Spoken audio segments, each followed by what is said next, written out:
Will Russia go to war with Ukraine? All week, you've heard numerous answers to this question. In Ukraine, 71% of the people believe their country is already at war with Russia. This is a complex crisis, and all the answers are hidden in history. Did you know there was a time when Kiev was more powerful than Moscow? There was also a time when Ukraine and America were adversaries.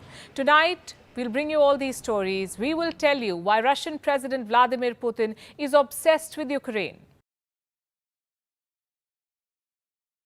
9th century, there was a state called Kievan Rus. This is where it was located. The Slavic people lived here. The city of Kiev was their capital.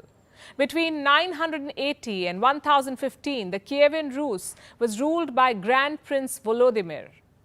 In Russian, his name is Vladimir. In Ukrainian, Volodymyr. And as fate would have it, these are also the names of the presidents of these two countries today. Anyway, Russians, Ukrainians, and Belarusians draw their lineage from this Slavic state. A lot changed in the centuries that followed, and for a lot of it, Ukraine was under Russian rule. In the 1900s, the two were Soviet republics. Russia, the most powerful of the 15 republics, and Ukraine, the second most powerful. It had defense industries, large agricultural lands, and housed much of the Soviet nuclear arsenal. During the Cold War, Ukraine was the arch rival of the United States. The Soviet Union collapsed in 1991. Ukraine became independent, as did Russia. Ukraine inherited much of Soviet nuclear arsenal, but gave it up to Russia in 1994. In exchange, Moscow guaranteed Ukraine's security and promised to respect its sovereignty. They signed the Budapest Memorandum along with these countries. Cut to November 2013, Viktor Yanukovych was the president of Ukraine. He had a reputation for heavy-handedness, corruption, and above all, for being openly pro-Moscow. In 2013, he rejected an EU trade deal. This deal could have meant greater integration with the European Union. Instead, Yanukovych decided to take a $15 billion bailout from Russia. To many Ukrainians, it felt like being sold to Moscow, so protests broke out. They were called Euromaidan. Euro because these protests were about Europe, and Maidan because they happened in Kiev's Maidan, what we today know as the Independence Square. Here, protesters chanted, "Sign the EU deal, Yanukovych must step down." Russia supported the president, the West supported the protesters. In February 2014, Yanukovych's government was toppled, the president was driven out of Ukraine, he fled to Russia. Not every Ukrainian was happy with this. Many in the Russian-speaking East wanted Yanukovych to stay. When he was driven out, the minority felt disenfranchised. On the other side of the border, Russia was angry it had lost its puppet. To salvage the situation, Moscow annexed Crimea. Why Crimea? Well, let's now zoom into this part of the world. Crimea is a peninsula. It is located in the Black Sea. In 1954, Soviet leader Nikita Khrushchev transferred Crimea. It was given to the Ukrainian Soviet Socialist Republic from the Russian Soviet Socialist Republic. Why?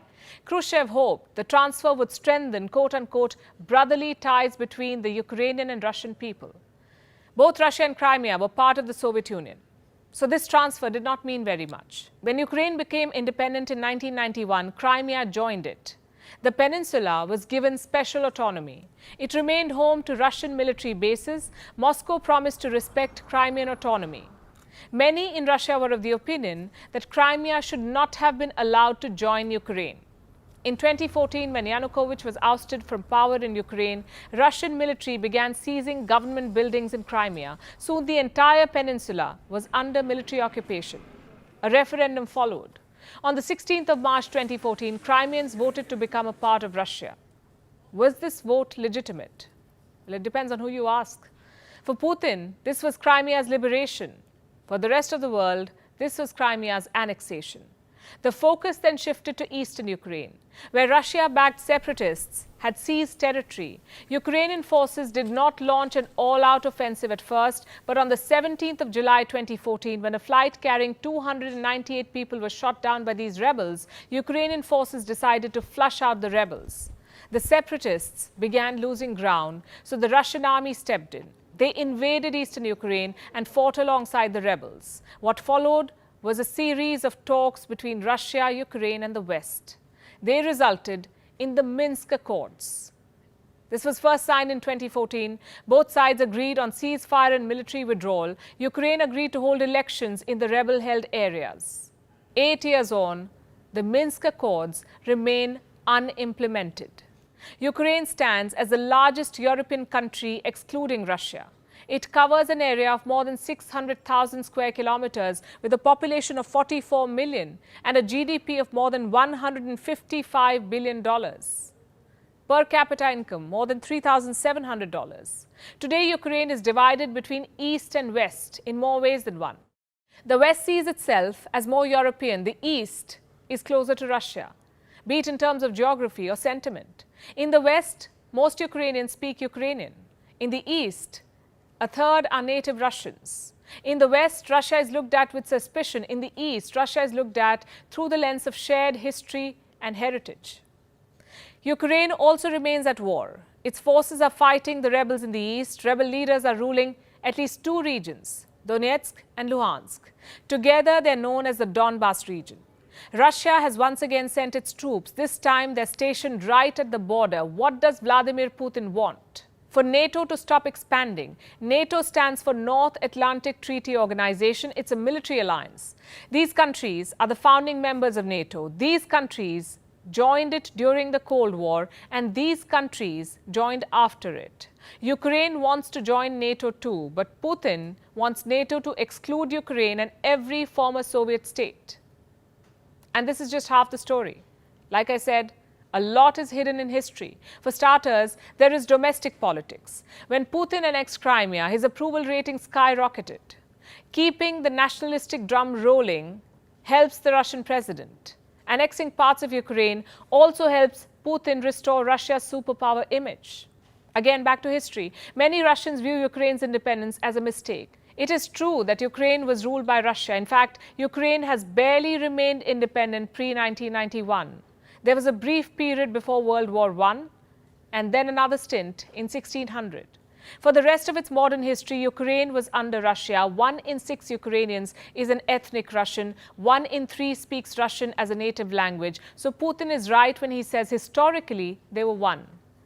But claiming Ukraine on the basis of colonial history is wrong. It will be like Britain claiming India or South Africa or Spain claiming the Philippines.